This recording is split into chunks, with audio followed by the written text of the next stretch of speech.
The world's climate scientists tell us that the highest safe level of emissions would be around 350 parts per million of carbon dioxide and greenhouse gases in the atmosphere. We're already at 400.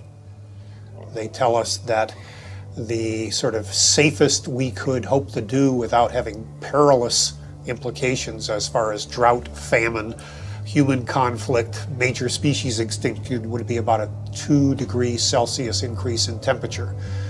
We're rapidly approaching that, and with all the built-in carbon dioxide that's already in the atmosphere, we're easily going to exceed that. So on our watch, we are facing the next major extinction of species on the Earth that we haven't seen since the time of the dinosaurs disappearing. When whole countries go underwater because of sea level rise, when whole countries find that there's so much drought that they can't feed their population, and as a result they need to desperately migrate to another country or invade another country, we're going to have climate wars in the future. And what about livestock and animal agriculture? Well, what about it?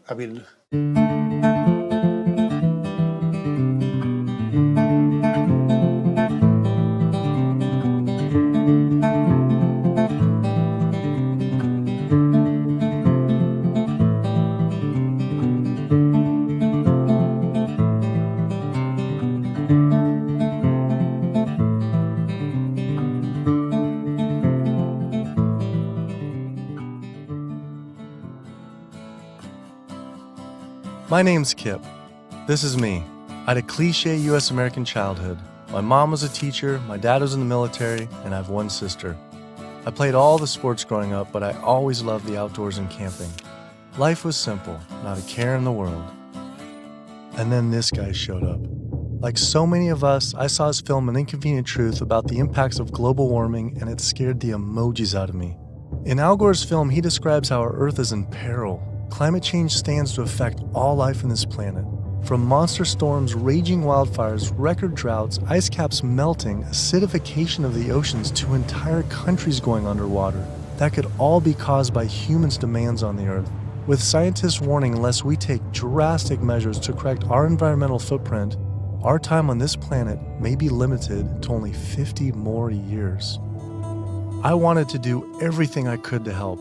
I made up my mind right then and there to change how I lived and to do whatever I possibly could to find a way for all of us to live together, in balance with the planet sustainably forever.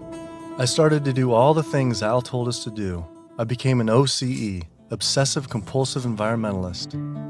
I separated the trash and recycling. I composted, changed all the light bulbs, took short showers, turned the water off when I brushed my teeth, turned off lights when leaving a room, and rode my bike instead of driving everywhere.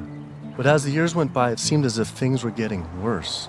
I had to wonder, with all the continuing ecological crisis facing the planet, even if every single one of us adopted these conservation habits, was this really going to be enough to save the world? It just seemed that there was something more to the story. I thought I was doing everything I could to help the planet. But then, with one friend's post, everything changed.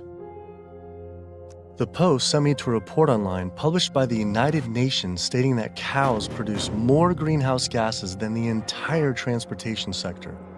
This means that raising cattle produces more greenhouse gases than all cars, trucks, trains, boats, planes combined, 13% compared to 18% for livestock. This is because cows produce a substantial amount of methane from their digestive process. Methane gas from livestock is 25 to 100 times more destructive than carbon dioxide from vehicles.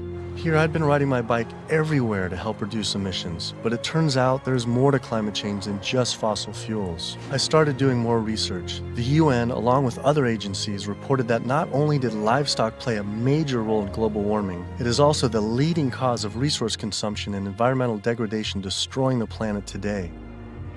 How is it possible I wasn't aware of this? I thought this information would be plastered everywhere in the environmental community. I went to the nation's largest environmental organizations' websites, 350.org, Greenpeace, Sierra Club, Climate Reality, Rainforest Action Network, Amazon Watch, and was shocked to see they had virtually nothing on animal agriculture. What was going on? Why would they not have this information on there? It seemed the main focus for many of these groups was natural gas and oil production, with fracking being the latest hot issue due to water usage and contamination. Hydraulic fracturing for natural gas uses an incredible amount of water. A staggering 100 billion gallons of water is used every year in the United States. But when I compared this with animal agriculture, raising livestock just in the US consumes 34 trillion gallons of water. And it turns out the methane emissions from both industries are nearly equal. Living in California, a state plagued by drought and water shortages, water use is a major concern for many of us. The average Californian uses about 1,500 gallons per person per day. About half of that is related to the consumption of meat and dairy products. So meat and dairy products are incredibly water intensive, in part because the animals are using very water intensive grains. That's what they eat. And so all of the water embedded in the grain and that the animal eats essentially is considered part of the virtual water footprint of that product. I found out that 1/4 pound hamburger requires over 660 gallons of water to produce. Here I've been taking these short showers trying to save water, and to find out just eating one hamburger is the equivalent of showering 2 entire months. So much attention is given to lowering our home water use, yet domestic water use is only 5% of what is consumed in the US versus 55% for animal agriculture. That's because it takes upwards of 2,500 gallons of water to produce 1 pound of beef. I went on the government's Department of Water Resources Save Our Water campaign, where it outlines behavior changes to help conserve our water, like using low-flow shower heads, efficient toilets, water-saving appliances, and fix leaky faucets and sprinkler heads, but nothing about animal agriculture. When I added up all the government's recommendations, I was saving 47 gallons a day. But still, that's not even close to the 660 gallons of water for just one burger. I wanted to see if I could somehow talk with the government about this. Just calling to see if we could schedule an interview. Yeah, that would be good. What does your schedule look like this afternoon or tomorrow afternoon? Tomorrow afternoon could be good. For the urban environment, there are a lot of things that can be done. Indoor, using low-flow shower heads, low-flow faucets, efficient toilets, efficient water using appliances. All those are really good areas that can help quite a lot. But the biggest water savings is from outdoors. We have to be mindful of the way we use water. We have to use it as efficiently as possible. We have to protect its quality, and we have to be good stewards of the environment that depend on water. And checking the sprinklers. A lot of time we get a lot of leaks and broken sprinklers and things like that wastes water. And those are the areas that there's a lot of room for conservation. It kept on coming up. A lot was of animal agriculture. Can you comment on that at all, about how much that plays a role in water consumption and pollution?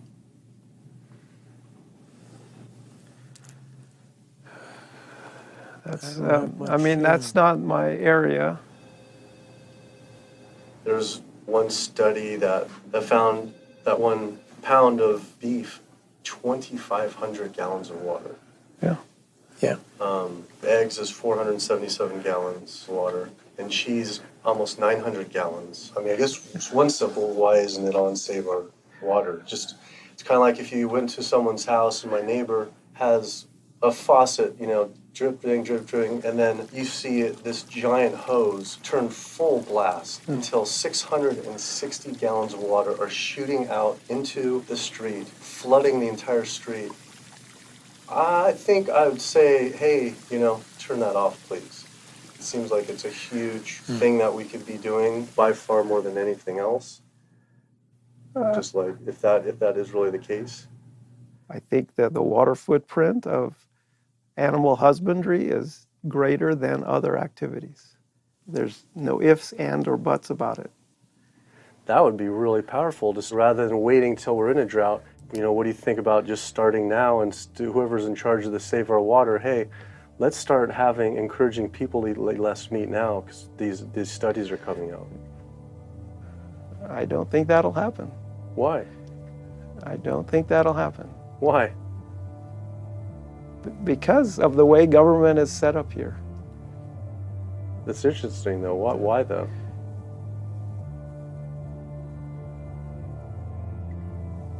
One is water management, and the other one is behavior change. Behavior of taking showers and not watering your lawn and doing all that, that's behavior. Yeah. Wow. Clearly the government did not want to talk about this issue.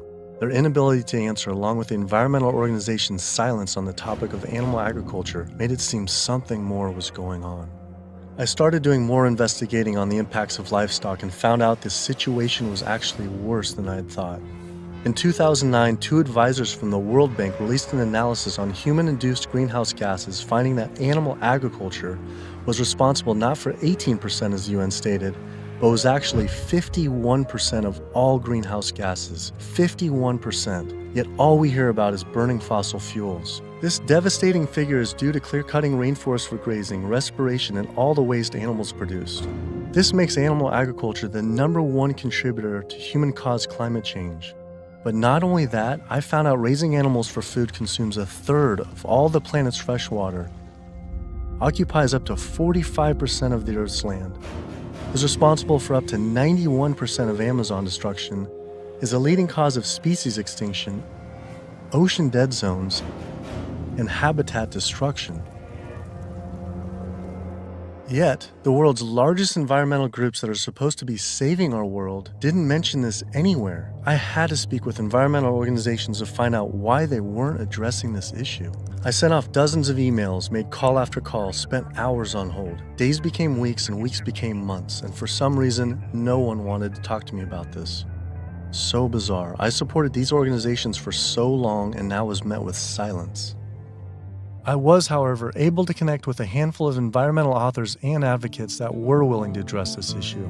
I took my old trusty van, Super Blue, out of retirement and hit the road. So my calculations are that without using any gas or oil or fuel ever again from this day forward, that we would still exceed our maximum carbon equivalent greenhouse gas emissions, the 565 gigatons, by the year 2030, without the electricity sector even, or energy sector even factored in the equation, all simply by raising and eating livestock. If you reduce the amount of methane emissions, the level in the atmosphere goes down fairly quickly, and within decades, as opposed to CO2. If you reduce the emissions to the atmosphere, you don't really see a signal in the atmosphere for 100 years or so. The single largest contributor to every known environmental ill known to humankind: deforestation, land use, water scarcity, the destabilization of communities, world hunger. The list doesn't stop. It's an environmental disaster that's being ignored by the very people who should be championing. Free-living animals made up, 10,000 years ago, made up 99% of the biomass. And human beings, we only made up 1% of the biomass. Today, only 10,000 years later, which is really just a fraction of time, we human beings and the animals that we own as property make up 98% of the biomass. And wild, free-living animals make up only 2%. We've basically completely stolen the world, the earth, from free-living animals to use for ourselves and our cows and pigs and chickens and factory farmed fish. And the oceans have been even more devastated. Concerned researchers of the loss of species agree that the primary cause of loss of species on our earth that we're witnessing is due to overgrazing and habitat loss from livestock production on land and by overfishing, which I call fishing, in our oceans. And we're in the middle of the largest mass extinction of species in 65 million years. The rainforest is being cut down at the rate of an acre per second. And the driving force behind all of this is animal agriculture, cutting down the forest to graze animals and to grow soybeans, genetically engineered soybeans to feed to the cows and pigs and chickens and factory farmed fish.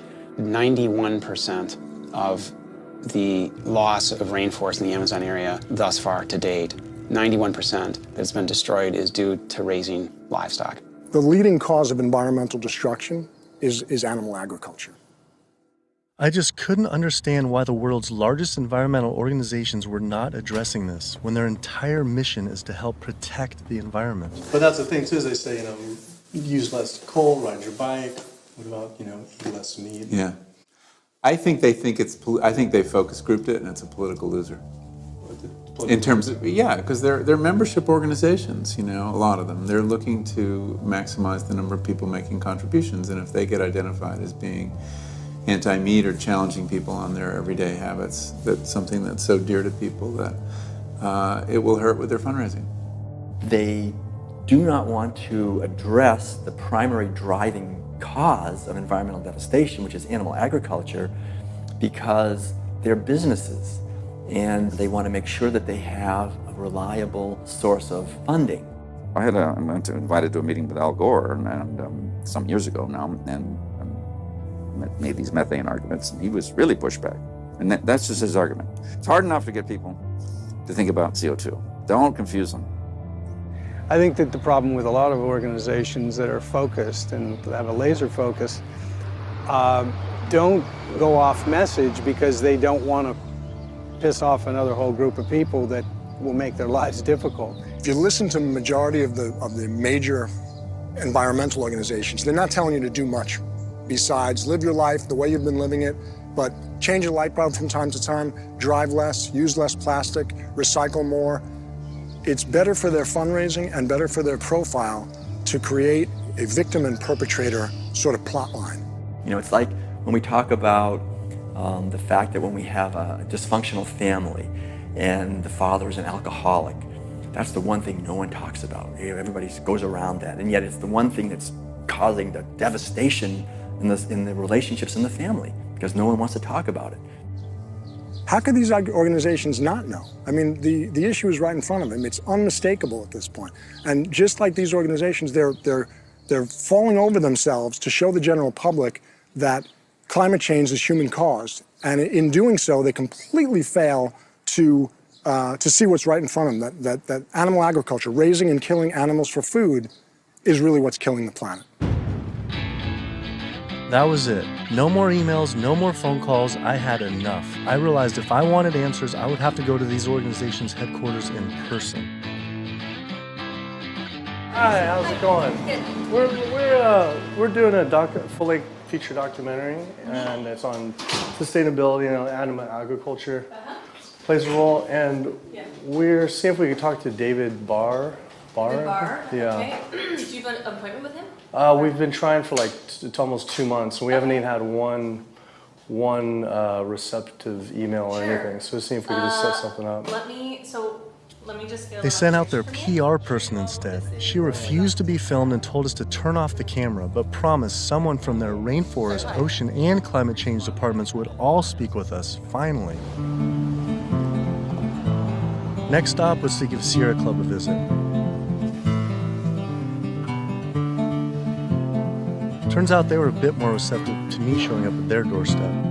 Hey, how's it going? With the climate change, what's the leading cause of that? Well, it's basically burning too many fossil fuels. So coal, natural gas, oil, tar sands, oil shale, all these new exotic fuels that are kind of hybrids between them. But that's basically what is loading up the atmosphere. So we have this greenhouse effect where the heat is getting trapped and the temperatures are soaring at a rate that has never existed in the history of the Earth. And what about livestock and animal agriculture? Well, what about it? I mean, we do just research. A couple of the UN report says it's more. Livestock accounts for more than all transportation put together. A recent 2009 World Watch report, livestock causes 51% of all greenhouse gas emissions. Yeah, well, it is a big issue, and we need to address that as well. But, there's just so many different potential sources of methane and carbon emissions. If the number one leading cause is animal agriculture and meat consumption, then doesn't that need to be the number one focus, if not the number two?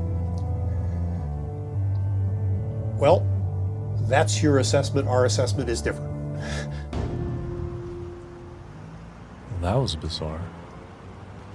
So Greenpeace got back with me today and said, "It was great to meet with you yesterday. I've spoken with various people here at Greenpeace about your request, but I'm afraid we're not going to be able to help this time. Thanks again, and we wish you the best of luck." Greenpeace's response reminded me of the statistic that 116,000 pounds of farm animal excrement is produced every second in the United States alone. That is enough waste per year to cover every square foot of San Francisco, New York City, Tokyo, Paris, New Delhi, Berlin, Hong Kong, London, Rio de Janeiro, Delaware, Bali, Costa Rica, and Denmark combined. Livestock operations on land has caused created more than 500 nitrogen-flooded dead zones around the world in our oceans, comprise more than 95,000 square miles of areas completely devoid of life. So any meaningful discussion about the state of our oceans has to always begin by frank discussions about land-based animal agriculture, which is not what our conservation groups, Oceana being the largest one in the world right now, the most influential, as well as others, that's not what is at the apex of their discussions. I went on my favorite ocean protection organization's website, Surfrider Foundation, to see what they were doing about this. Mostly what I found were campaigns about plastic bags and trash, but nothing about animal agriculture. What is the number one coastal water quality issue polluter? I mean, a lot of it, it's actually, we call it the toxic cocktail, because it really is this sort of diffuse source. So it's, heavy metal from tires and brakes and cars, heavy metals. It is these herbicides and pesticides. So it's really just, it's kind of picking up the everything we leave on the ground and collecting it together and pushing it out into the ocean. So it's hard to actually target one thing. When we're doing our research on this particular one and runoff, and just kind of increasingly as we're interviewing more and more people, it keeps coming up. The animal agriculture as being, and we read animal agriculture as being the number one water polluter, considerably by more than any other. Yeah, that's interesting. I think, I guess it depends on the regions that you focus on, like the urban areas, which is sort of like where we are here in Southern California.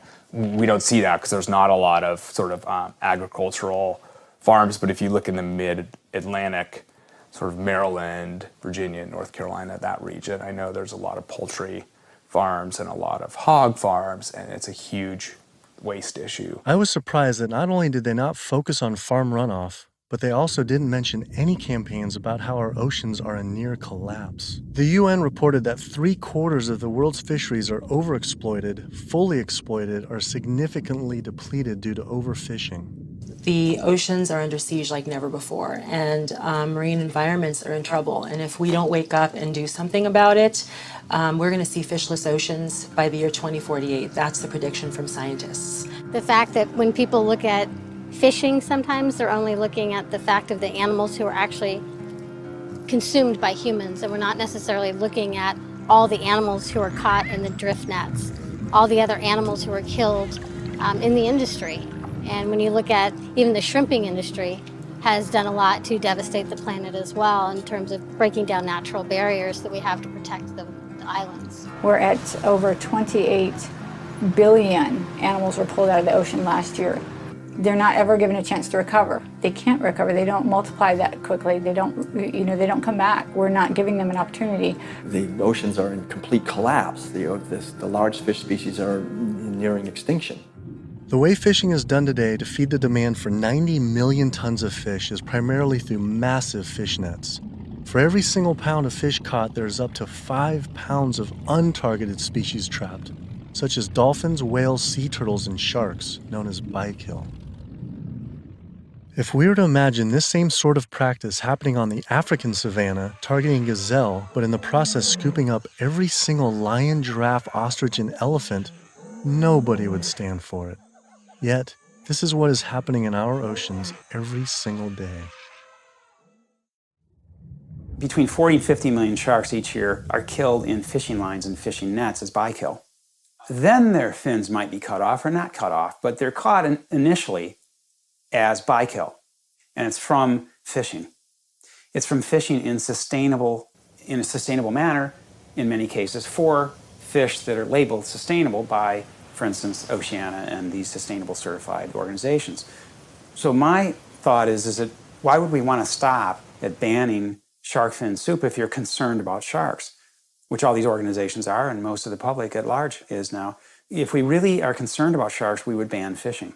I went on the world's largest ocean conservation group's website, Oceana, to see what they were doing about this. On their site, along with a TED Talk by CEO Andy Sharpless, I was astounded to read they actually recommend that one of the best ways to help fish is to eat fish. With the world's fish population in near collapse, this seems like saying the best way to help endangered pandas is to eat pandas. I couldn't understand how Oceana could say we could remove close to 100 million tons of fish per year, and that could somehow be sustainable and good for our oceans. Many of the species that are nearing extinction have done so, are being ravaged and becoming nearly extinct in a declining fashion and haven't recovered on the watch of Oceana and on the watch of Marine Stewardship Council and very much on the watch of Monterey Bay Aquarium Seafood Watch, which I mentioned in one of my lectures. That's they're aptly named because that's what they're doing. They're sort of watching this happen instead of aggressively halting it.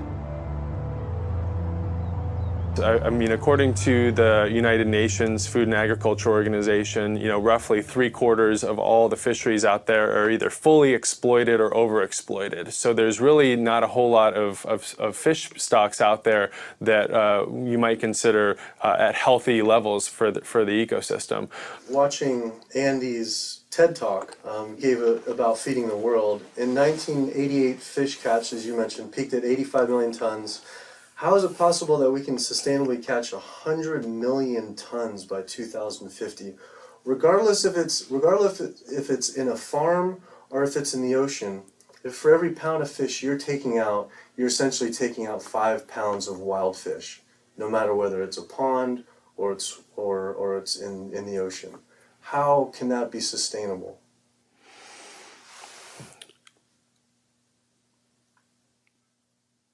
The ultimate question, right, is that there is a tremendous amount of natural production that is basically coming out of the oceans all the time. So we have a massive amount of upwelling from our ocean conveyor belt that's bringing up ancient 1,000-year-old nutrients, and our ecosystems are turning that into fish. Yes, they're eating each other, and you're losing some of that production every step up in the food chain, but you get more every year. You can fish and take some out, and next year there will be more. And if we do that right without ultimately hitting the fundamental driver, it's sort of like living off the interest, right? As long as you don't bring your principal down, right, if you're investing in something, as long as you're not hitting into that principal and your principal remains high, you could potentially live off the interest forever. And that's the basic idea with fish. With our population right now, what we're doing is if it's 75% depleted, the fishery is now depleted. And it's a good analogy with money. We're not living off our interest. We're in extreme debt. And if our population who's trying to live as a family on the same amount of money, and it's increasing 35% to 9 billion people, right? Isn't it just, hey, we got to stop spending money? Yeah. We need to stop eating fish. Well, if you could bring the principle back. Fishing of any type is depleting not only the species, but you get into this serial depletion where one fish species will be minimized and the fishing industry for that fishery will move on to the next species. And it's called serial depletion, aptly named.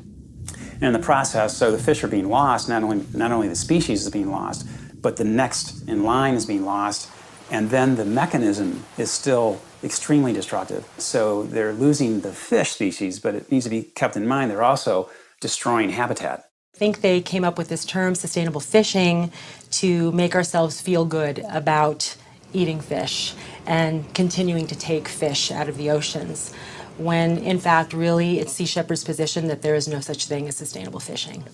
Seafood is not a protein source for a sustainable protein source for the feeding of the planet, of the people on the planet. It's just not. People don't want to hear it because that makes them feel like they have to take action. They have to stop doing something, and a lot of people don't want to, and people don't want to, they don't want to put it out there because it's uncomfortable. They don't want to propose to tell people what to do, but we're at a point where we all have to be cognizant and we have to realize and we have to take an action. Our founder, Captain Watson, likes to say, if the oceans die, we die. That's not a tagline, that's the truth. Perhaps the only other ecosystem that is being destroyed at such a rapid rate are the world's rainforests. Our global rainforests are essentially the planet's lungs. They breathe in CO2 and exhale oxygen. An acre of rainforest is cleared every second, and the leading cause is to graze animals and grow their feed crops. That is essentially an entire football field cleared every single second. And it is estimated that every day, close to 100 plant, animal, and insect species are lost due to rainforest destruction.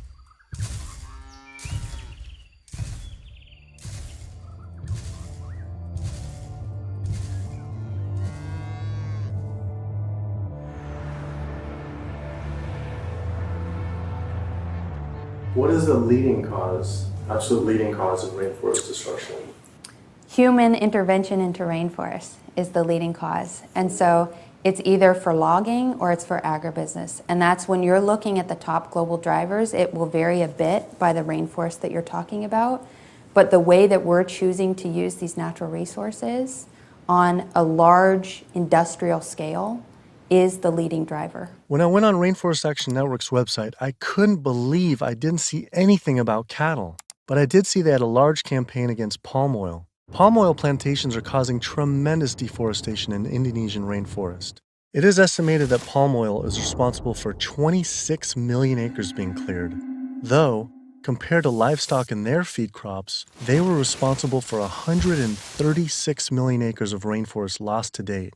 But on their website, I was shocked to find cattle was not included as one of their 4 main key issues. Instead, they focused on palm, pulp and paper, coal, and tar sands.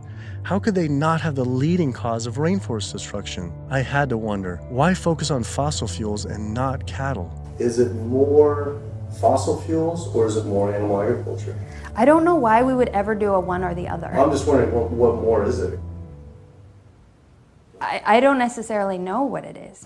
Could the executive director of one of the world's largest rainforest protection groups honestly not know what was going on? Or even worse, were they hiding it on purpose? And if so, why? I immediately went to Amazon Watch to see if they would say what the leading cause of rainforest destruction truly is. The most biologically and culturally diverse place on the planet is under massive attack right now. The Amazon rainforest itself could be gone in the matter of the next 10 years. What is the leading cause of rainforest destruction? The leading cause of rainforest destruction, I would say, well, just to put it into the context of what Amazon Watch works on, there's many drivers of deforestation, as we call them.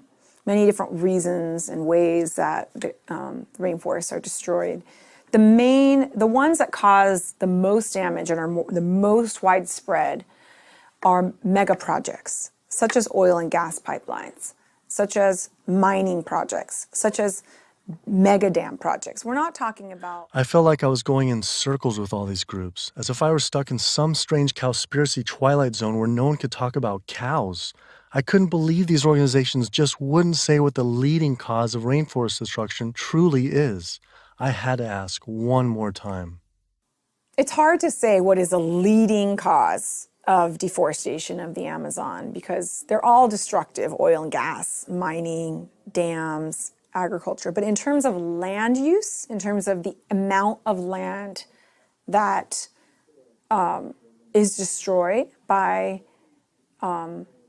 when we talk about, in comparison, all those different causes of deforestation, what is causing the most trees to fall, for example, I think it would definitely be agriculture.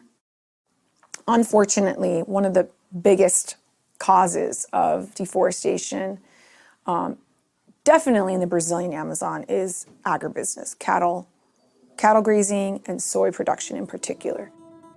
This is really what's going on. Why do you think that's like no Greenpeace or no one's really saying the whole story? The whole story about one of the main cause of deforestation. Yeah. And I think you brought up some really good points about why isn't anybody doing anything about this?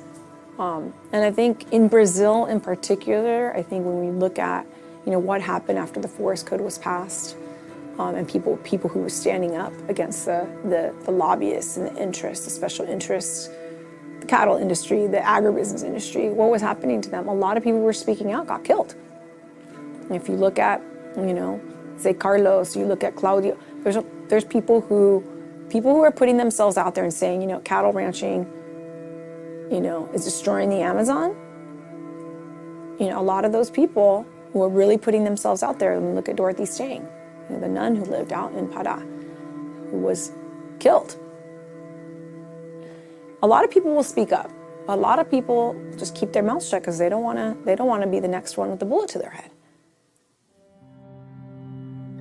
Sister Dorothy Stang was a U.S.-born nun living in the heart of the Brazilian rainforest.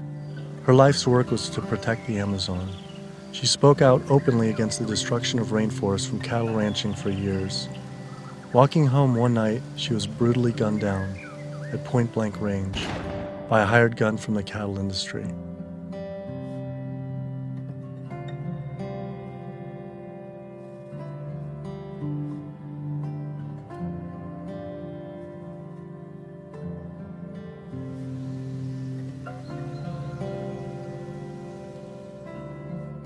After Greenpeace's initial denial for an interview, I wrote again, begging they reconsider. Greenpeace got back again and said again, I'm afraid we've explored the options here in terms of helping you and are not going to be able to be involved this time. You mentioned you were also speaking to Oceana. I'm sure they'll be able to give you some great quotes about ocean-related issues. Thanks again for thinking of us. Unbelievable. With Greenpeace unwilling to be interviewed, I had to find a different avenue for answers. There's something really fishy going on over there. Fortunately, I found a former Greenpeace board of director who now speaks openly about the industry. Environmental organizations, like other organizations, are not telling you the truth about what the world needs from us as a species. It's so frustrating when the information is right before their eyes. It's documented in peer-reviewed papers and journals. It's there for everybody to see, but the environmental organizations are refusing to act. Nowhere do you find in their policies, and nowhere do you find in the Greenpeace mission that diet is important, that animal agriculture is the problem. They are refusing, like other environmental organizations, to look at the issue. The environmental community is failing us, and they're failing ecosystems. And it's so frustrating to see them do this. NRDC, the Earth's best defense. All right, so here they actually do have a few things on animal agriculture. The leading cause of environmental degradation is too much pollution and too many engines churning too fast in too many places around the globe. Lately, in 2009, a World Watch report that livestock causes 51% of greenhouse gas emissions, and transportation is around 13%, and then the low end, the UN was around 18 to 30, which is more than all transportation, all put together. Internationally or nationally? Yeah, I think energy production and transportation are still major sources. So I think, I guess I'm not going to comment on that because I'm not familiar with those numbers. So it's, don't quote me on this, but that's cow farts. That's what I think what that is. I think that's cow farts.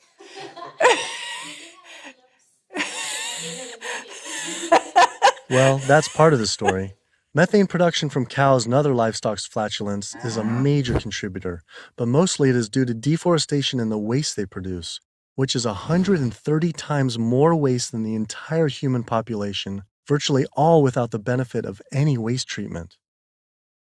NRDC absolutely, as I said, has a big food program. In fact, we just, every year we do the Growing Green Awards, and we recognize food innovators. And this last year, one of the awardees was a sustainable pork producer, actually, that doesn't use any antibiotics, and also the antibiotic use that industrial food production in the United States uses right now. Is, we're giving the majority of antibiotics in the United States are administered to healthy livestock.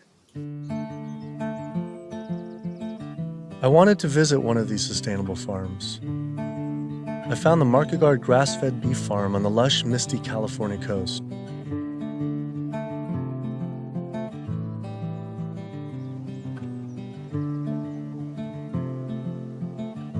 I met Eric and Donegal Market Guard and their 4 children. Leah and Larry are usually up at 6 and out, milking the cows, slopping the hogs.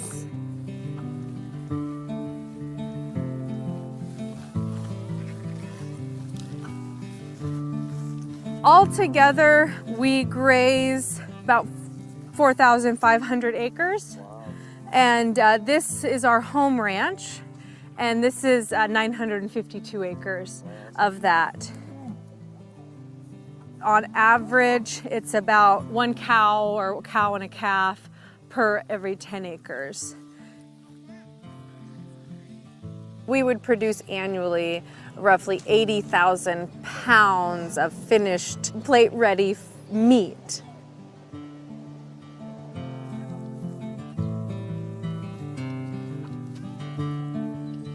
We keep about 10 pigs in roughly a 50-acre area, and we move them around in 10-acre pastures. Some people think that pigs are dirty and gross, but I really like them. They know people, and they'll be friends and really nice. And they could be like your best friend, or it could be like your sister. See? They know you when you get to know them. I mean, I shouldn't be bonding, but you have to have nice pigs. Why shouldn't you bond with them? Well, because they're going to turn into bacon. Oh. But these pigs are about 7 months old now. So these bigger ones are getting ready to be killed. Those 2 smaller ones there, they could grow up a few more months. I love animals, and that's why I'm in the meat business. It's what more of society needs to see, is that packaged piece of meat is a living animal, living and breathing creature that, yeah, it's hard. It's hard. But like what Donegal said earlier, we do it because we love them. With the land use, there's anywhere between, with industrial, as low as 2 to 2.5 acres per cow, all the way up to some, depending, it's not as lush as this, up to 35 acres. Yeah, we have a ranch in South Dakota that's 50 acres. 50 acres per? Yeah, it's about 50 acres, yeah. And why is that? Same thing, it was just farmed and robbed of all the nitrogen, the land was abused. It's also seasonal, right? It's also seasonal. Is it possible, and is it practical for the whole world to, say, have grass-fed cattle? In, like, say, Brazil, where 80%, supposedly 80% of the rainforest was destroyed for cattle. What are your thoughts on that? They shouldn't be eating beef. If their environment wasn't designed to raise beef, then they shouldn't be eating it. Yeah. How do you offset the carbon footprint of livestock?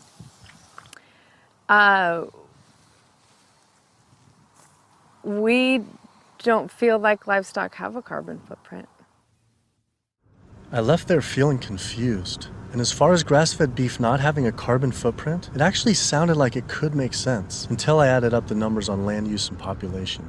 If we were to use the market guard model of raising animals, which requires 4,500 acres producing 80,000 pounds of meat, the average American eats 209 pounds of meat per year. If that was all grass-fed beef, only 382 people could be fed on their land. That equates to 11.7 acres per person times 314 million Americans, which equals 3.7 billion acres of grazing land. Unfortunately, there are only 1.9 billion acres in the U.S.'s lower 48 states. Currently, nearly half of all United States land is already dedicated to animal agriculture. If we were to switch over to grass-fed beef, it would require clearing every square inch of the United States, up into Canada, all of Central America, and well into South America. And this is just to feed the United States' demand on meat. But that figure doesn't even take into consideration that much of that land isn't suited to graze livestock. We would have to convert all mountain ranges to grassland, clear ancient forests and national parks to grazing, and demolish every city just to make room to graze cows. Just like Brazil, the United States isn't suited to meet the demands for meat. It takes 23 months for a grass-fed animal to grow to the size and age that it's slaughtered, whereas a grain-fed takes 15 months. So that's an additional 8 months of water use, land use, feed, waste, and in terms of a carbon footprint, it's a huge difference. Turns out, due to land use, grass-fed beef is more unsustainable than even factory farming. I had to come to terms with the fact there was no way to sustainably raise enough animals to feed the world's current demand on meat, and had my doubts on dairy as well. But I did want to talk with a premier organic dairy company to see if they believed their product was sustainable for the world's population. It requires a lot of inputs to produce milk. The feed, the water, the land, it does. And it may not be practical to expect that there can be enough dairy production produced in a sustainable way to feed the entire world. I just don't think that that's necessarily a given. I think it's maybe too much to expect that the world can be fed with dairy in a sustainable way. I don't know the answer, but common sense would say that's a long shot. I was shocked to hear such an honest answer. If this is what the dairy's CEO would say, I wonder what the farmer would claim. Based on their marketing, it seemed their farms were an oasis for cows.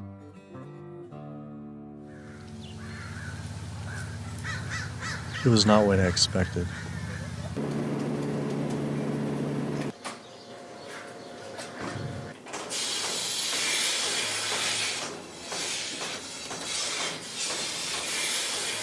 Typically, a cow will eat 140 to 150 pounds of feed a day. 40 to 50 pounds of feed every day. And then she's also going to drink between 30 and 40 gallons of water.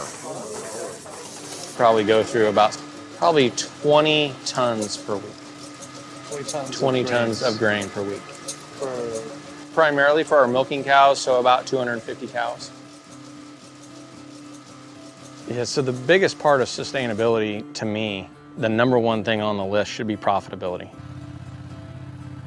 So how the process completely works from start to finish is the cow needs to have a baby in order to give milk. And so she'll have her baby. That baby's going to stay with the mother for at least 2 days. The babies will go off to our calf raising facility, so they have an individual hutch that they'll be raised in. Since we're a dairy, it's only the girl cows that give us milk. So the boys on typical dairies, they're sold off to beef raising facilities. But we do keep approximately half, and we raise them for 2 years and sell them as organic grass-fed beef. So all dairy cows eventually go to the beef industry? Mm-hmm. At some point in time, she's really going to drop off, and so you have to make a business decision at that point. Are you going to keep investing in her, to give milk, or are you going to sell her off again to another dairy or into the beef industry?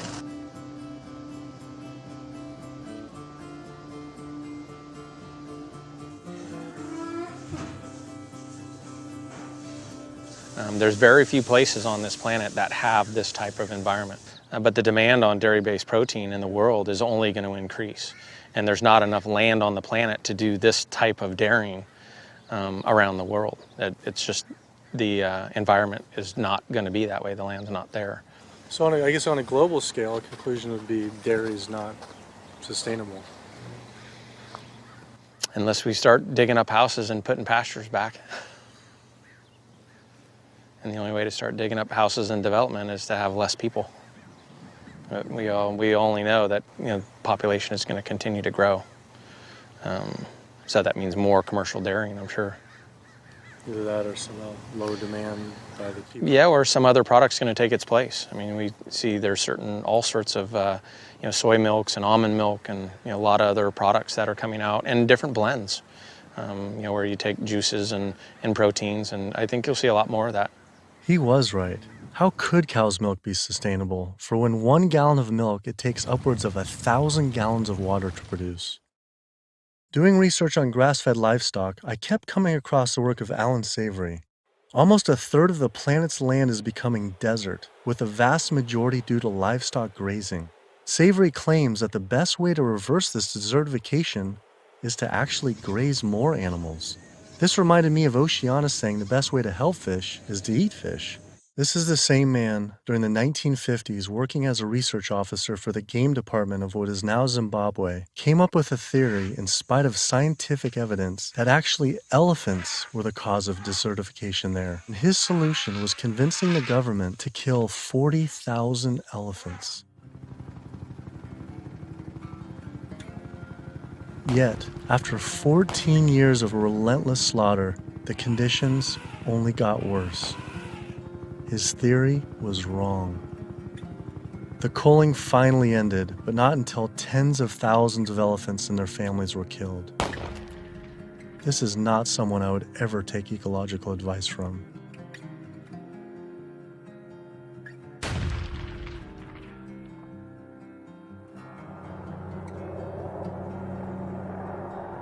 It turns out the cattle industry is having the same effect on wildlife in the United States. The government has been rounding up horses en masse, and we now have more wild horses and burros in government holding facility, 50,000 wild horses and burros in government holding facilities than we have free on the range. Basically, you have ranchers who get to graze on our public lands for a fraction of the going rate. So they're getting like this huge tax subsidy. It's about 1/15 of the going rate. And what the Bureau of Land Management has to do is say how much forage and water is on the land, and then they divvy it up. They give so much to the cows, so much to wildlife, and so much to the wild horses and burros. And what we see is the lion's share of the forage and water is going to the livestock industry. And then they scapegoat the horses and burros and say, oh, there are too many horses and burros, let's remove them. I always tell people that wild horses and burros are just one of the victims of the management of our public lands for livestock, because we also see the predator killing going on. We know wolves are now being targeted by ranchers to get rid of wolves. USDA has aircraft, and all they do is aerial gunning of predators. So all a rancher does is call up and say, I've got a coyote here. They'll come over and they'll shoot the coyote, or they'll shoot the mountain lion, or they'll shoot the bobcat. And this is all for ranching. In Washington State, after cattle were found to be attacked on public lands where they were grazing under permit, Washington State decided to kill the entire wedge pack of wolves. And those wolves were not introduced. They had in-migrated from Canada, but they're no longer there. It starts at the local level with the Bureau of Land Management, but then it goes all the way to Congress. And we see Congress sitting there willing to allow this type of mismanagement of our public lands to continue. It is the insistence of and the lobbying power of the animal agriculture industry that continues to see wolves killed, continues to see an insistence that predators be maintained at a low level that does not benefit ecosystems. I've seen so many pieces of land, I've looked at so many environmental assessments from the Bureau of Land Management where they say the rangelands are not meeting standards. And they say straight up, livestock grazing is a cause for not meeting range standards, and yet they will continue to allow livestock grazing. They're at the very core of making sure that cougars are treed by hounds and that wolf packs are run down and that hunting seasons are opened up year-round and that traps are set so that they can suffer. If anyone cares about wild horses and wildlife and public lands and the environment, you can't ignore the livestock, the impact, the negative impact that livestock raising is having on our public lands in the West. I've added up the costs of animal food production that the producers don't actually bear themselves. These are the hidden costs or the externalized costs that they impose on society. And those are in categories like healthcare, environmental damage, subsidies, damage to fisheries, and even cruelty. If you take those externalized costs, which are about $414 billion, if the meat and dairy industries were required to internalize those costs, if they had to bear those costs themselves, the costs of the retail prices of meat and dairy would skyrocket. So a $5 carton of eggs would go to $13. A $4 Big Mac would go to $11. The problem with these externalized costs being imposed on society is that whether you eat meat or not, whether you're an omnivore or an herbivore, you are paying part of the costs of somebody else's consumption. So that when somebody goes into a McDonald's and buys a Big Mac for $4, there's another $7 of costs that's imposed on society. I'm paying that. You're paying that, whether you eat meat or not. When you really look at who's benefiting and who's lobbied for this system of agriculture, it's the largest food producers in the country and the largest meat producers. And once they become so large and wealthy, then they can dictate the federal policies around producing food because they have so much political power. Was this why Al Gore, even during his vice presidency, never addressed the issue of animal agriculture and failed to talk about it in his film, An Inconvenient Truth, or his organization, the Climate Reality Project? Was this truth just too inconvenient for even him? I felt let down by the man who inspired me on this entire path. I knew I needed to talk to an animal agriculture lobby group to see what they had to say. If they could silence the government, are they influencing and possibly have connections to these environmental groups as well? Animal Agriculture Alliance, one of the biggest livestock lobby groups in America, has agreed to an interview. Greenpeace won't give us an interview, but Animal Agriculture Alliance has agreed to an interview. Now that is saying something. People hear the word GMOs and that's a really scary term, and again, I think agriculture has kind of struggled to explain what that means, but in reality, what we've done is to use technology to make advancements in how we raise crops and how we raise animals. We're not going to feed the world, going back to how it was 100 years ago where all the animals were, pasture fed. We didn't just move animals inside and just implement these large vertically integrated systems because of sustainability. It certainly reduces the environmental impact while improving animal well-being and food safety. So they're saying that animals like it just as much being inside, say the chickens and the cows like being just as much inside as pasture grass-fed? In a lot of cases, it's been a significant improvement in their well-being, just in terms of the amount of care they can get, individualized care. Does the meat and dairy industry ever support or donate to environmental nonprofits? I don't know that I would want to comment on that. Yeah, I don't. I don't know. I don't know that we would know what they donate to or don't donate to. Does meat and dairy industry ever support or donate to, say, Greenpeace? Again, I don't know that I would feel comfortable. Hey, sorry we didn't get back to you earlier. I have some bad news. Unfortunately, we are no longer able to fund your film project. We had a meeting, and due to the growing controversial subject matter, we have some concerns and have to pull out. Why was this subject so controversial? The first person I could think to speak with was Howard Lyman, who had been sued by cattlemen for simply speaking the truth about animal agriculture on the Oprah Winfrey Show. I was born on the largest dairy farm in the state of Montana in 1938. Grew up my entire life on a livestock farm, went to Montana State University, got a degree in agriculture, came back and started a mega agriculture endeavor where I had 10,000 acres of crop, 7,000 head of cattle, and about 30 employees. So I spent 45 years of my life in animal agriculture, and so I've been there, done that. When I was on the Oprah show, we had the food disparagement law. Now, the food disparagement law, in my opinion, was unconstitutional, but what it basically said, that it was against the law to say something you knew to be false about a perishable commodity. I didn't say anything on the Oprah show I thought to be false. I went there and told the truth. Now, it took 5 years and hundreds of thousands of dollars to end up extricating myself from the suits from the cattle industry.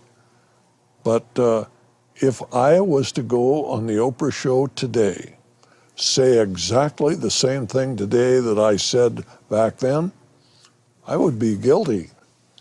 And for me, when they were talking about the food disparagement law, it was the fact of whether I told the truth or not. You can go today and tell the truth, and you will be guilty, because if you cause a disruption in the profits of the animal industry, you're guilty under the Patriot Act. Do you think there should be any concern of us making this documentary? Of course. If you don't realize right now that you're putting your neck on the chopping block, you know, you better take that camera and throw it away. The animal agriculture industry is one of the most powerful industries on the planet. I think most people in this country are aware of the influence of money and industry on politics, and we really see that clearly on display with this industry in particular. Most people would be shocked to learn that animal rights and environmental activists are the #1 domestic terrorism threat, according to the FBI. And why is that?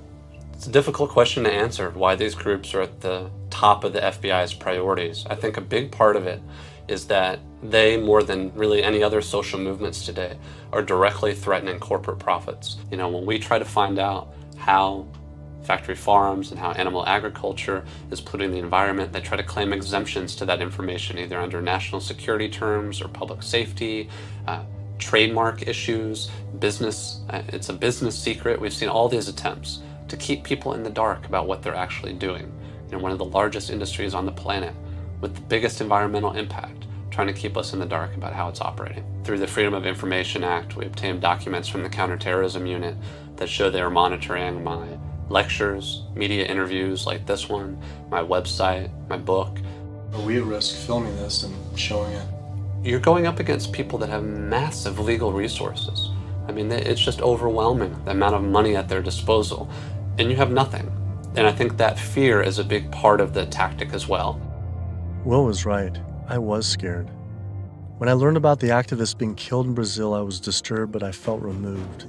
But to learn about American activists and journalists being targeted by the industry and FBI, my funding being dropped, I was genuinely worried, and it hit close to home. Was this why no one was willing to talk about the issue? I decided to take precautionary measures with all the footage I shot.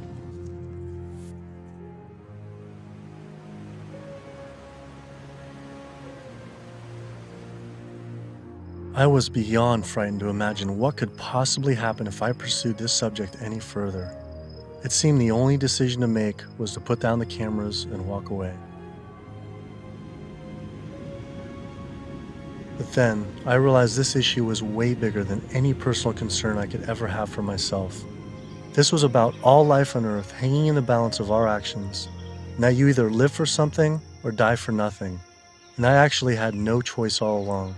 I decided then to surrender not to fear from a secret, but rather to a cause towards truth. I couldn't be like these environmental organizations and sit silently while the planet was being eaten alive right in front of our eyes. I had to stand up and continue on.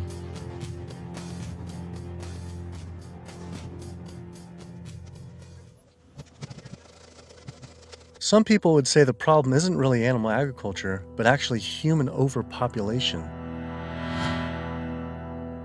In 1812, there were 1 billion people on the planet. In 1912, there were 1.5 billion. Then, just 100 years later, our population exploded to 7 billion humans. This number is rightly given a great deal of attention, but an even more important figure when determining world population is the world's 70 billion farm animals humans raise.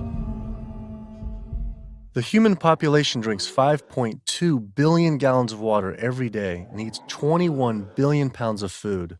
But just the world's 1.5 billion cows alone drink 45 billion gallons of water every day and eat 135 billion pounds of food. This isn't so much a human population issue, it's a human eating animals population issue. Environmental organizations not addressing this is like health organizations trying to stop lung cancer without addressing cigarette smoking. But instead of secondhand smoking, it's secondhand eating, which affects the entire planet. We're growing enough food right now in the world to feed between 12 and 15 billion people. We only have 7 billion people. We have roughly 1 billion people starving every single day. Worldwide, 50% of the grain and legumes that we're growing, we're feeding to animals. So they're eating huge amounts of grain and legumes. And in the United States, it's more like closer to 70, 80, depending on which grain it is, about 90% of the soybeans. 82% of the world's starving children live in countries where food is fed to animals in the livestock systems that are then killed and eaten by more well-off individuals in developed countries such as the US, UK, and in Europe. The fact of it is that we could feed every human being on the planet today an adequate diet if we did no more than take the feed that we are feeding to animals and actually turn it into food for humans. And so somebody trying to justify GMOs, that's like trying to give a drowning man a drink of water. You can produce, on average, 15 times more protein from plant-based sources than from meat on any given area of land, whether it's using the same type of land, whether it's a very fertile area in one area of the world or it's an area that's depleted. If we would reduce the amount of meat we're eating and dairy and eggs, we could allow all these monocropped fields of genetically engineered corn and soybeans to revert back to forest again, to be habitat for animals. You know, anytime somebody tells you that we can't grow food for humans on the land that we're growing feed for animals, this is somebody that is smoking the #1 crop out of California.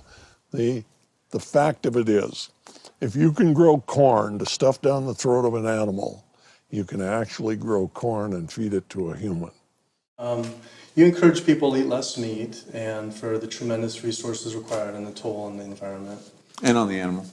And on the animals. And the workers in the system. And it's a brutal system at every level. As the world population continues to grow to almost 9 billion people, do you foresee someday that we might just completely have to stop eating meat altogether?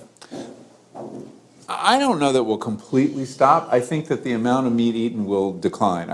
There's no way to support 9 ounces per person per day, which is what Americans are eating now. If the Chinese alone decide they want to eat that much, and they've decided they want to eat that much, we just can't. We don't have enough world to produce the grain to generate that much meat.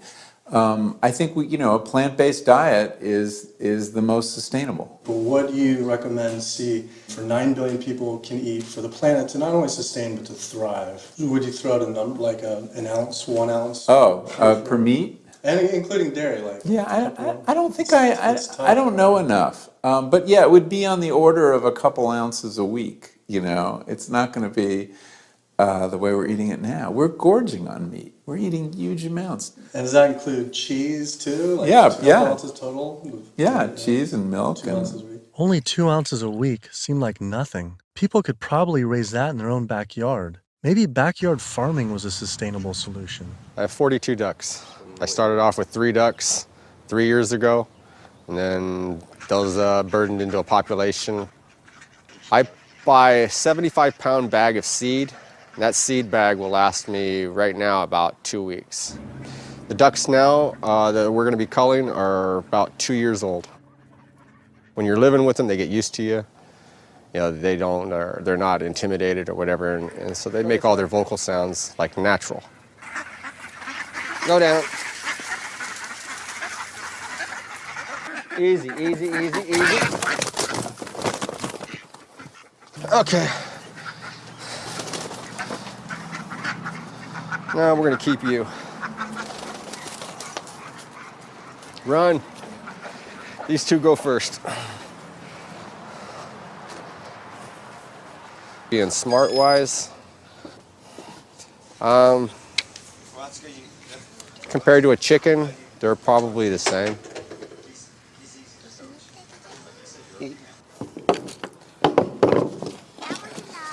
Yeah, he is. Alrighty. Okay. Right there.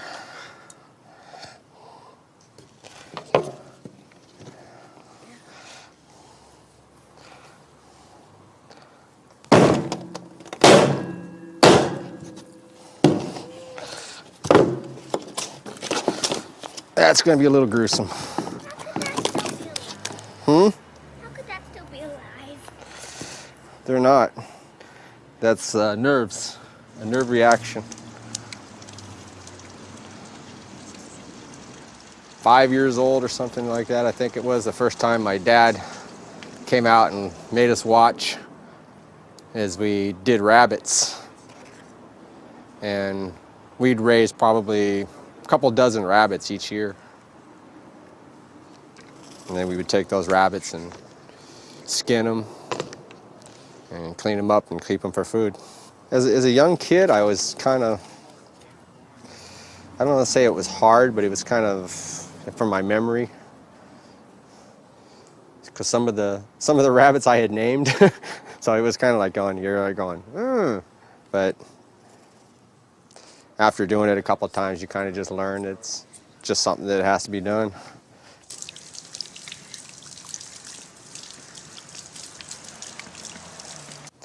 Not the fingers. I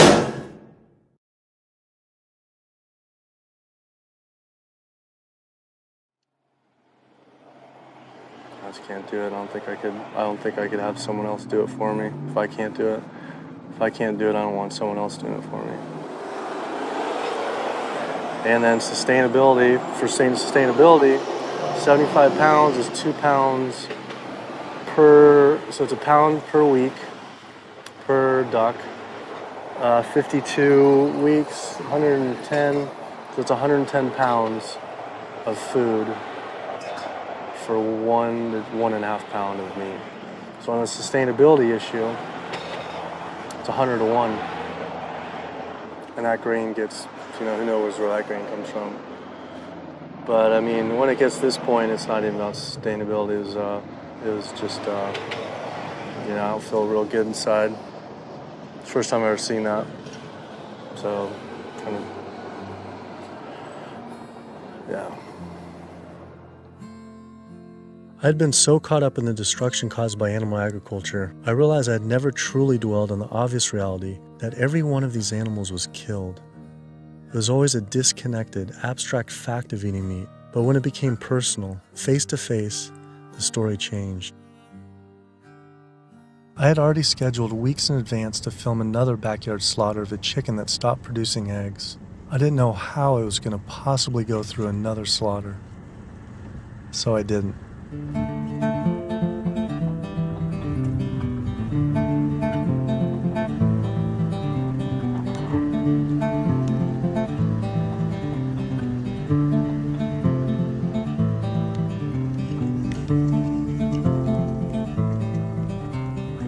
Animal Place is a farm animal sanctuary in Northern California that focuses on rescuing animals from the animal agriculture industry. A lot of people don't realize that meat breed chickens, like this guy behind us, they're generally slaughtered at about 42 days old, whereas chickens that are bred for egg production are killed when their productivity starts to decrease, when they start laying less eggs. And that generally happens about 18 months to 20 months. It doesn't matter if you buy caged eggs from hens on cage-free farms or free-range farms or pasture-based farms. Hi, Carol. It doesn't matter. It turns out there's a successful movement of sustainable animal alternative food producers based right here in California, funded by big names like Bill Gates and Biz Stone. When you imagine all those egg-laying hens eating all that soy and all that corn, you have an energy conversion ratio at about 38:1. Whereas alternatively, you can find plants, and you can grow those plants, and you can convert those plants into food. And the energy conversion ratio for the plants that we're using to replace the eggs is about 2:1, compared to 38:1 for eggs. So our explicit goal is to have the maximum amount of impact by creating this new model that makes the global egg industry entirely obsolete. We're making the Omega products and proving that we can make better tasting food that's great for you, and it takes 1/20th of the land and resources that dairy do. If I could tell you that you could have the fiber structure of meat, the satiating bite of meat, the protein, and all the nutritional benefits of meat without actually having animal protein itself. And by doing that, you could address climate change. You could address the human health epidemics that we're seeing. You could address animal welfare, and you could address natural resource conservation. Would you make the change? But what if people just ate less animal products, like going meatless on Mondays? When you go meatless on Monday, if you ascribe to that campaign, you're essentially contributing to climate change, pollution, depletion of our planet's resources, and your own health, then on only 6 days of the week instead of 7. You're creating a false justification, clearly a false sense of justification for what you're doing on those other 6 days of the week. So in other words, we really shouldn't be resting on our laurels of what you do right only 1/7 of the time. You can't be an environmentalist and eat animal products, period. Kid yourself if you want. If you want to feed your addiction, so be it. But don't call yourself an environmentalist. I knew I had to stop eating all animal products. I wanted to help the planet be sustainable, but I needed to sustain myself. I had doubts about being healthy and not eating meat, dairy, and eggs. All I knew was a standard American diet I grew up on. Is it even possible to be a healthy vegetarian or vegan? Is it possible to be a healthy vegetarian or vegan? I became vegan for, 32 years ago now, and I run several miles every day. I go biking 40, 50 miles through the countryside. I work long hours. I feel great. It's nice waking up in a light, trim body every day. And so many of my vegan friends and patients, are just, they're thriving since their transition to a vegan diet. So yes, and I've seen vegan moms go through healthy vegan pregnancies and deliver healthy vegan children and raise them into tall, full-size, intelligent vegan adults. And yes, certainly all the nutrients are there in the plant kingdom to do this. That is correct. Think anyone should be consuming dairy? I really don't. When you think about it, the purpose of cow's milk, I did most of my growing up on a dairy farm in Wisconsin. The purpose of cow's milk is to turn a 65-pound calf into a 400-pound cow as rapidly as possible. Cow's milk is baby calf growth fluid. That's what the stuff is. Everything in that white liquid, the hormones, the lipids, the proteins, the sodium, the growth factors, the IGF, every one of those is meant to blow that calf up to a great big cow, or it wouldn't be there. And whether you pour it on your cereal as a liquid, whether you clot it into yogurt, whether you eat it into cheese, whether you freeze it into ice cream, it's baby calf growth fluid. And women eat it, and it stimulates their tissues, and it gives women breast lumps. It makes the uterus get big, and they get fibroids, and they bleed, and they get hysterectomies, and they need mammograms, and gives guys man boobs. Cow's milk is the lactation secretions of a large bovine mammal who just had a baby. It's for baby calves. I tell my patients, go look in the mirror. Do you have big ears? Do you have a tail? Are you a baby calf?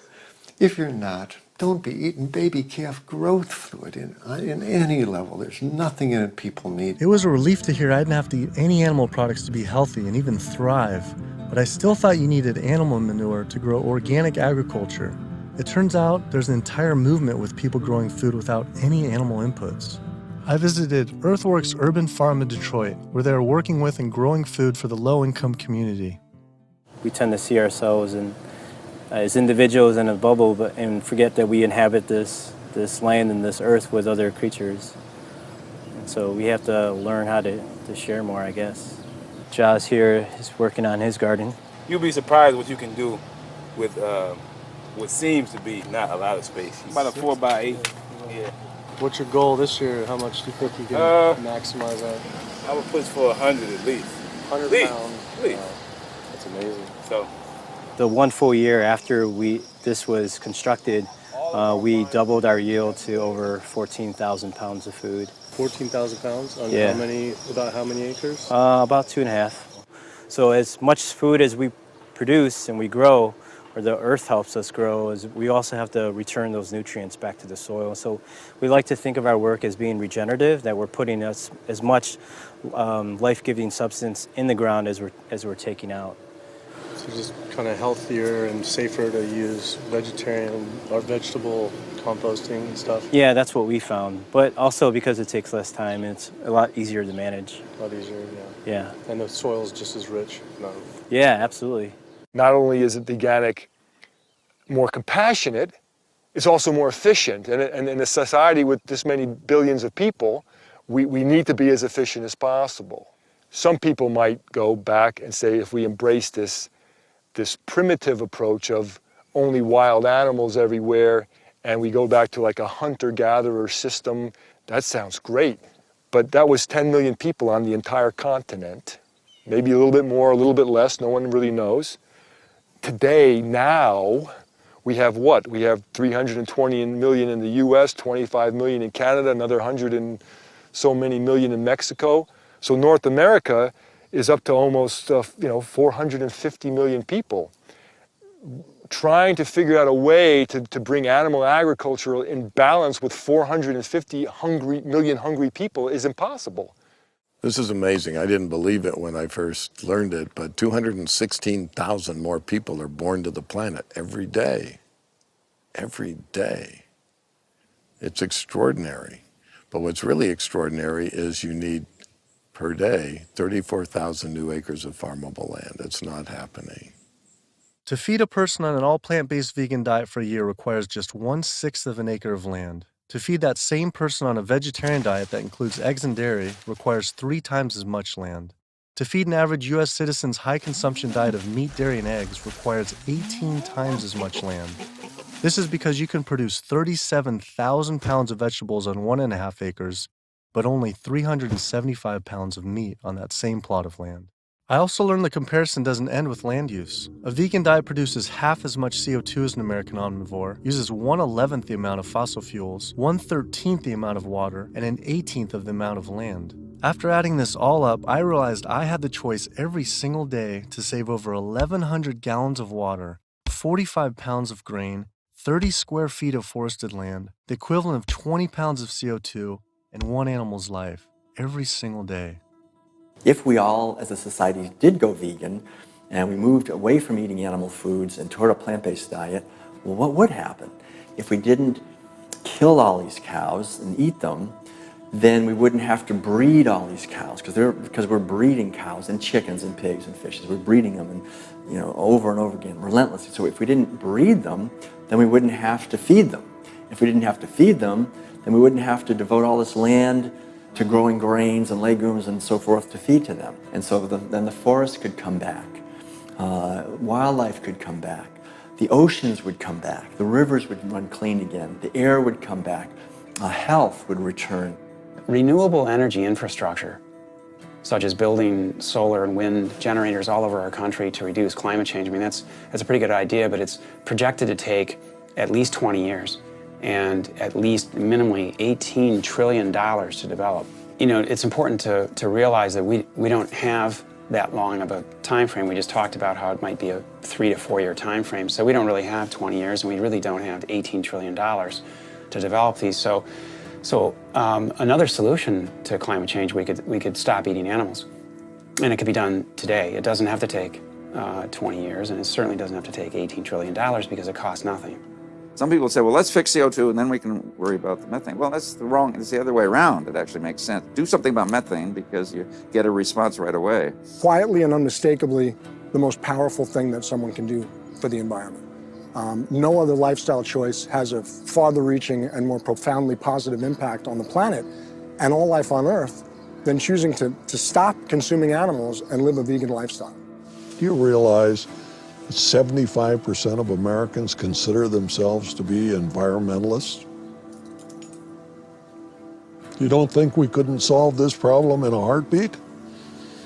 I'll tell you what, all we would need is for the environmentalists to live what they profess, and we'd be on a new course in the world. We will not succeed until we stop animal agriculture. And by succeed, I mean we will not save ecosystems to the extent necessary. We will not have enough food for people around the planet. We will not stop global warming. We will not stop pollution and the dead zones that run off all the fields of corn and soy that are grown to feed livestock. And we will not stop the hunting of wolves and other predators. Now, organic farming is one major positive step in the right direction, but we need to keep walking. We need to get beyond organics. We need to get to sustainability. When you take the animal out, well, you also take the greenhouse gas issue out, and you take the food safety issues out, and you take some of the other externalities related to food scarcity out. But one thing that's amazing is, I think you put our values back in. You put values like compassion and integrity and kindness, values that are natural to human beings. You put that in. You build that back into the story of our food. And I think as this begins to progress, I think it also helps people to pause before they eat that egg, before they eat that steak, before they eat that chicken nugget, and ask themselves, is that really what they want? Or do they actually want something more? I had to come to the full conclusion the only way to sustainably and ethically live on this planet with 7 billion other people is to live an entirely plant-based vegan diet. I decided instead of eating others to eat for others. At first, like these environmental groups, I was afraid of what it'd mean to change, but now I embrace it. All this talk about sustainability sounded like our planet was on some sort of life support, and I don't want her to simply survive or to sustain, but to thrive. Life today is not about sustainability, it's about thrivability. She's given so much to us for so long, it was time to give back. 108% of everything we have. It felt good. It was in alignment. And we see this movement not just about providing cheaper and inexpensive food that everyone can have, but also a spiritual move. A move towards understanding who we really are and how we can really connect to each other. Do what you can do as well as you can do it every day of your life, and you will end up dying one of the happiest individuals that ever died. We become part of a gathering momentum of other people that's happening. This is really what's happening. This is the news. Selflessness is a nice way to be. It has all these benefits for yourself as well as the planet and other people. So it's a beautiful way to live. Ecologically, it just feels better. This is about massively transforming how our society eats because it's a necessity. It's acting on what we know and acting kindly and gently on the whole planet and with other people to accomplish the goals of living better. We can do it, but we have to choose to do it. You can change the world. You must change the world.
you.